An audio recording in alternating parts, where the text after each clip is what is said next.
Halo Sobat Cuan, tahu nggak sih kalau saham menjadi instrumen investasi yang kian ngehits akhir-akhir ini? Dan siapa sangka investasi satu ini bisa memberikan kamu pundi-pundi cuan yang fantastis apabila risikonya dikelola dengan baik. Contohnya saja, Warren Buffett. Salah satu orang yang paling kaya di dunia ini ternyata merupakan investor saham loh. Tapi mungkin beberapa dari kalian, terutama ini para milenial yang awam investasi bertanya-tanya, apa sih saham perusahaan itu? Well, pada dasarnya saham merupakan bukti kepemilikan terhadap suatu perusahaan tertentu. Jadi misalnya kalau teman-teman punya saham, artinya teman-teman ini punya hak untuk ngeklaim keuntungan maupun kekayaan dari perusahaan tersebut. Nah, sejauh ini sudah ada 700 emiten perusahaan yang sudah terdaftar atau tercatat di Bursa Efek Indonesia atau BEI.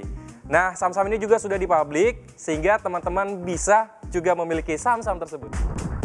Contoh saham-saham yang bisa kamu beli dari transaksi di Bursa Efek Indonesia itu misalnya perusahaan mie instan yang satu ini, atau produsen susu yang satu ini, atau perusahaan sampo yang satu ini.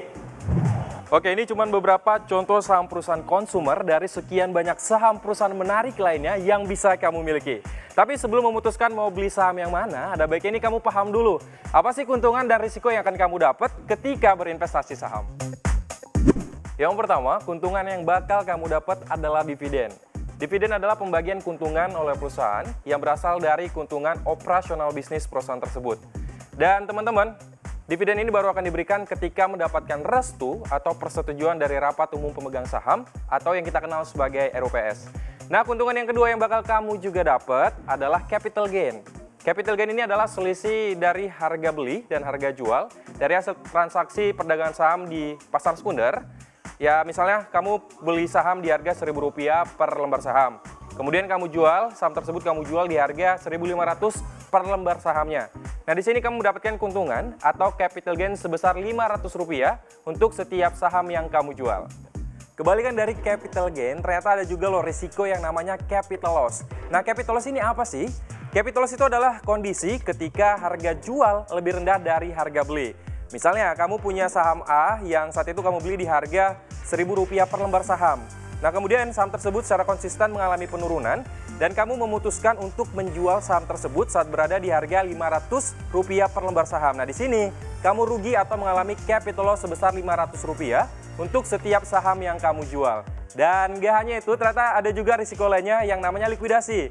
Tapi ini amit-amit dan jangan sampai diaminkan, tapi kita perlu ingat bahwa perusahaan yang sahamnya kita beli ada kemungkinan mengalami kebangkrutan atau harus dibubarkan begitu. Nah, kalau kondisinya seperti ini teman-teman, sayang sekali para pemilik saham atau pemegang saham ini hak untuk mengklaim saham tersebut diprioritaskan belakang karena perusahaan ini harus mendahulukan kewajiban-kewajiban atau utang-utang lainnya. Ya, kesimpulannya kamu harus selektif ketika akan membeli saham perusahaan. Perhatiin benar-benar kinerja perusahaan tersebut gimana biar kamu tetap bisa cuan. Kemudian pertanyaan selanjutnya, gimana sih cara beli saham di Bursa Efek Indonesia? Pertama, siapkan dulu fotokopi dokumen pendukung pendaftaran investasi seperti kartu tanda penduduk alias KTP, nomor pokok wajib pajak alias NPWP, dan halaman depan buku tabungan kamu. Nah, kedua, isi formulir di salah satu perusahaan sekuritas. Saat ini ada 109 perusahaan sekuritas terdaftar di Bursa Efek Indonesia dan juga diawasi oleh Otoritas Jasa Keuangan atau OJK. Formulir ini merupakan pembukaan rekening atau open account dari formulir rekening dana investor atau RDI dari salah satu bank yang bekerja sama. Nah, di akhir proses pendaftaran, nasabah baru sekuritas akan mendapatkan nomor Investor Identification atau SID berupa kartu dari Kustodian Sentral Efek Indonesia yang disalurkan melalui perusahaan sekuritas.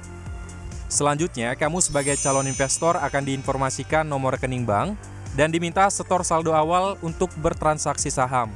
Nah, masing-masing perusahaan sekuritas memiliki kebijakannya sendiri mengenai nilai deposit yang harus disetorkan.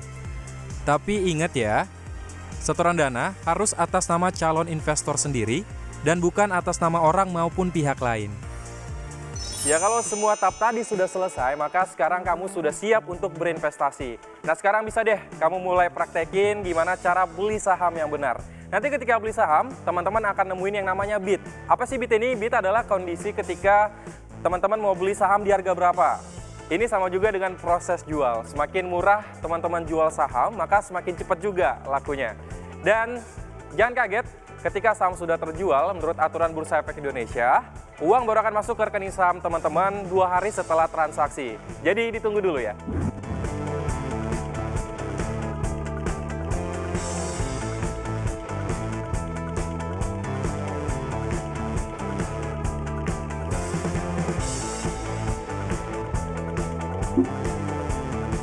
So, udah ngerti kan ya? Nah, sekarang kamu bisa deh langsung beli saham-saham yang bisa kasih kamu cuan fantastis. Sambil beli saham, jangan lupa cek informasi terkini di cnbcindonesia.com, karena di situs ini kamu nantinya juga bisa transaksi saham. Saksikan terus cuap-cuap cuan di Invest Time CNBC Indonesia, dan sampai jumpa.